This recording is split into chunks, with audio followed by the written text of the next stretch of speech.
From 2012 to 2022, Mercedes has won 8 Constructors' Championships and 7 World Title Championships. Can they come back in 2023 and disregard this 22 season? I think they can. Honestly, I think Mercedes will be the number 1 team in 2023. And I'm here to tell you why. First of all, I want to talk about that teammate pairing that we have with Lewis Hamilton and George Russell. I think that Lewis and George have proved, even with the weaker car, that they can outperform any other pair on the grid. I made actually pairings video not too long ago, and I actually had them below Perez and Verstappen. I take that back now, and I genuinely think that George Russell and Lewis Hamilton are the best pairing on the grid. Now, what makes them the best pairing? It's their consistency to be able to finish in the top 5 and always kill it like they did this year. They were in definitely the inferior car to both a Ferrari and a Red Bull. George Russell was competing with Carlos Sainz, even Sergio Perez, and Charles Leclerc for most of the year. Sure, Lewis Hamilton could have been doing it too, but his first half of the season relied on him testing the car, and it didn't really work out in his favor considering George was kind of just making the better setups. But if we were not to take that into account, Mercedes arguably could have been number 2 in the Constructors. And that's kind of crazy to say considering the Ferrari car was the fastest car in the beginning of the year. These two are an amazing pairing. They bring that type of fire to them to really outperform a car and perform it to its max potential.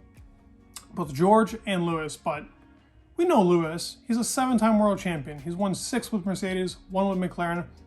He could have 9. If 2021 didn't happen the way it happened, that could have been a Lewis victory. If the year with McLaren didn't happen, where he lost by 1 point, that could have been number 9. There are plenty of different arguments we can make for Lewis just having more championships. He's just that good. The way that they talked about this 2022 car and how they barely wanted to bring it into the facility, they were embarrassed by the car. The car did not perform to their standards. One of the reports in the beginning of the year that everybody makes fun of is, oh, we're bringing this no side pods design. This is like a concept like never before. Comes out porpoising like a dolphin coming out of water. I mean, I can't even give it a comparison. Just terrible, you know? Bouncing up and down, looks bad on the track. Drivers are having a concussion driving.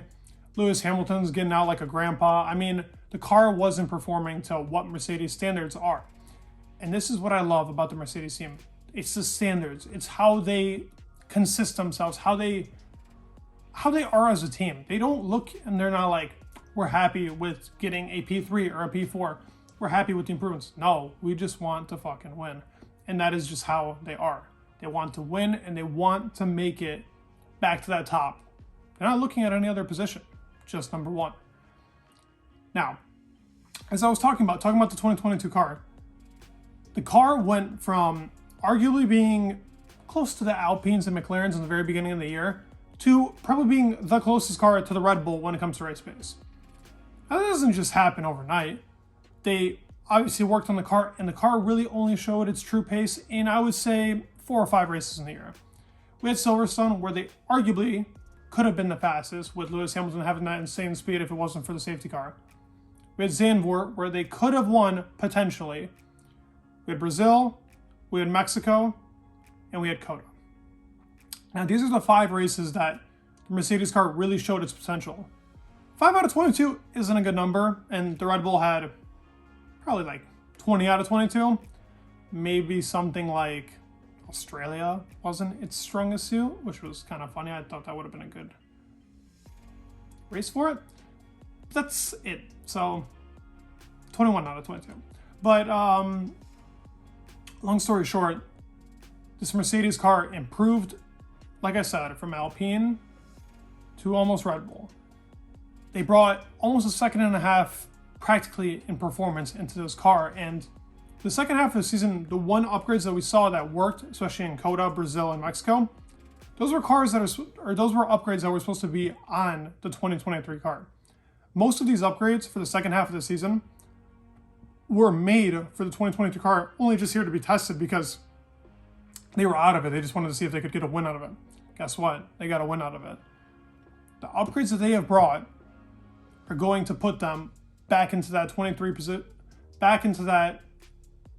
position to where they can win races. Now, what I want to see for the 2023 year, I talked about why I think they're going to win, but what I want to see in the 2023 year is what I like to call the Mercedes Darth Vader arc.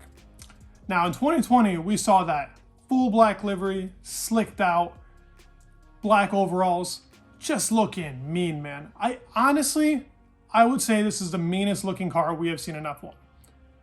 And a car's got to look like that. And I think they bring that, they're winners already. Give them the title. They already won. But no, on a serious note, that is my favorite looking livery with overalls together, the mashup of it. I really like the AMR 2022 this year, but that's besides the point. The black Mercedes with the black overalls, I gotta see that. And I gotta see Lewis back to his purple design with his nice slick logo on the top. I want to see that type of Lewis for 2023. I really see George Russell, honestly, in that black type of car. It should look cool. I mean, we did see him for a brief moment, but the cooler helmets. This guy's always got garbage helmets, if you ask me. But yes, that is something that I want. Now, I mean, you guys tell me what type of livery would you guys want out of the Mercedes car? You guys will be seeing my reaction to it when they do come out, the liveries, but this is what I want as a personal thing. I want that Mercedes car to look like a mean machine, winning and being a mean machine. I mean, what more can you ask for, right? All right, well, I hope you guys enjoyed the video. Please leave a like, subscribe, it would mean the world, and peace.